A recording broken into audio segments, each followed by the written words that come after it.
भारत के कुछ कुशल राजनेताओं ने चीनी प्रोपेगेंडा में फंसकर कई गलत बयानियां कर दी। मामला क्या है? राहुल गांधी ने एक अखबार के हवाले से खबर डाली कि सोशल मीडिया का गलत इस्तेमाल किया जा रहा है और अमेरिकी मीडिया फेसबुक का सच सामने लेके आया है। खास बात यह है कि राहुल गांधी जब भी खबर डालते हैं तो उसका सोर्स भी लिखते हैं। राहुल गांधी की देखा देखी प्रियंका गांधी ने भी एक खबर डाली जो उसी खबर का एक हिंदी रूपांतर थी। मीडिया के अंदर कोई एक ब्रेक थ्रू देता है तो उसके बाद में दूसरी मीडिया उसका सोर्स बता के कहती है कि देखो वो कह रहे हैं ऐसा हुआ है। और यहां पर मुद्दा ऐसा बन रहा है कि एक अखबार की ट्रू कॉपी हिंदी के अंदर भी प्रकाशित कर दी जाती है और उस अखबार के बारे में जांच भी नहीं की जाती। यह खबर द वॉल स्ट्रीट जर्नल नाम के एक अखबार की है जो एक समय में काफी प्रतिष्ठित अखबार माना जाता था। अखबार की वेबसाइट के ऊपर जाकर यह खबर आराम से मिल जाती है, मगर वेबसाइट का लिंक नहीं। राहुल गांधी जी ने क्या किया, एक अखबार का स्क्रीनशॉट शेयर किया जिसमें उसका नाम तक नहीं लिखा। साधारण सी बात है, अगर आप सोशल मीडिया पर कोई चीज डालते हो तो आप सीधा उसका लिंक शेयर करते हो, स्क्रीनशॉट शेयर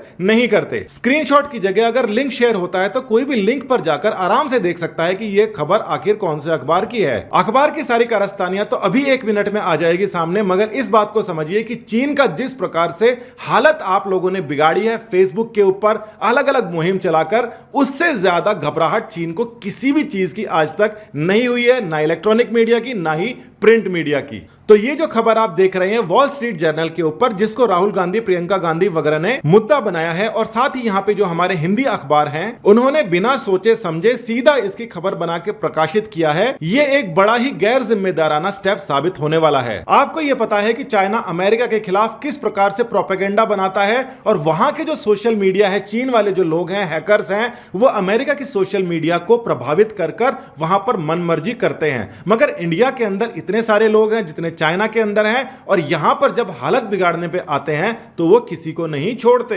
अब यहां पर देखते हैं, चाइना वॉच नाम का एक अखबार है जिसको चाइना की गवर्नमेंट ऑफिशियल रूप से सपोर्ट करती है, पैसा इसके अंदर लगाती है। चाइना की गवर्नमेंट अमेरिका के एक अखबार के अंदर जाकर पैसा डालती है और एक पेड प्रोग्राम शुरू करती है। ये जो स्क्रीन आप देख रहे हैं ये द वॉल स्ट्रीट जर्नल की है, और इसका हाइपरलिंक भी आप जानिए। ये लिंक आपके सामने है, इस लिंक के ऊपर जाकर आप खुद देख सकते हैं कि China watch wall street journal के ऊपर पेड प्रोग्राम चलाता है। आपके खुद के गवर्नमेंट अगर किसी अखबार के अंदर पैसा डाल के और अपना प्रोपेगेंडा चलाए तो यह गलत बात है, मगर चाइना 2 स्टेप आगे है। वो दूसरे किसी देश के अंदर जाकर वहां पर किसी अखबार के अंदर पैसा डाल के अपना प्रोपेगेंडा चलाता है। यहां पर वॉल स्ट्रीट जर्नल ने खुद ने डिस्क्लोज कर रखा है कि पेड प्रोग्राम का मतलब यह है कि यह पूरा का पूरा जो कंटेंट है इसके लिए पैसे दिए गए हैं, यह हमारे द्वारा लिखा हुआ नहीं है, और यह पीपल्स रिपब्लिक ऑफ चाइना की ऑफिशियल पब्लिकेशन है। आप इस बात को समझिए कि एक अखबार चाइना की गवर्नमेंट से पैसा लेकर उनकी ऑफिशियल पब्लिकेशन अपनी वेबसाइट पर चलाता है, और वहां पर जितनी भी बातें हैं वो सारी की सारी ट्रंप के खिलाफ हैं,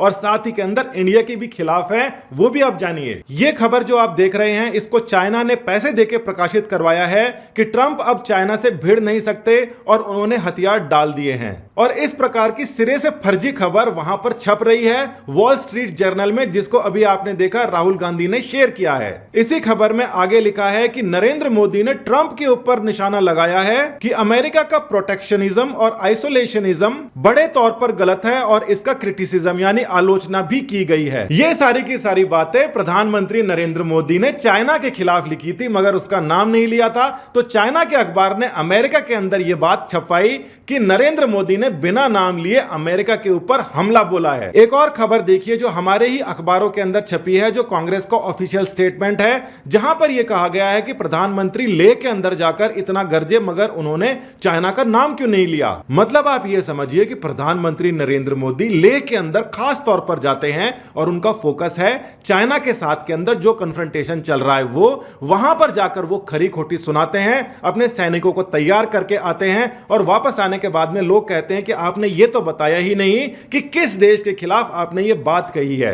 लेह के अंदर जाकर कोई श्रीलंका की बात करेगा, युगांडा की करेगा, या चाइना की करेगा। अब आप ये देखिए कि नरेंद्र मोदी के 45 मिलियन फॉलोअर्स फेसबुक के ऊपर हैं। भारतीय जनता पार्टी इंडिया की सबसे बड़ी पार्टी है, और उनका जो लीडर है उनके इतने फॉलोअर्स तो होने ही हैं, मगर उनके सामने कांग्रेस जो 2nd नंबर की पार्टी है, उनके जो अध्यक्ष हैं उनके कितने फॉलोअर्स हैं? उनके फॉलोअर्स हैं 0। सोनिया गांधी के नाम से कई सारे अलग अलग पेजेस हैं, मगर उनका खुद का वेरीफाइड पेज कोई भी नहीं है। ये एक पेज है जो कि काफी ज्यादा अपडेट होता है और इसके अंदर बहुत सारे फॉलोअर्स हैं। मगर ये पेज भी वेरीफाइड नहीं है, ये फैंस के द्वारा बनाया हुआ पेज है। इस पेज के अंदर साफ तौर पर लिखा हुआ भी है कि this page is run by fans of Sonia Gandhi. यहां पर एक बात आप समझिए कि नरेंद्र मोदी जी की तरीके से सोनिया गांधी जी अगर अपना अकाउंट नहीं बनाती तो उनके जितने फॉलोअर्स हैं उनके पास में उनकी सही इंफॉर्मेशन नहीं जाती। साथ ही के अंदर चुनाव के अंदर सोशल मीडिया इतना बड़ा प्रभाव छोड़ता है जितना प्रिंट और इलेक्ट्रॉनिक मीडिया नहीं छोड़ पाता। राहुल गांधी जी और प्रियंका गांधी जी के वेरीफाइड अकाउंट्स हैं और वो समय समय पर पोस्ट डालते रहते हैं,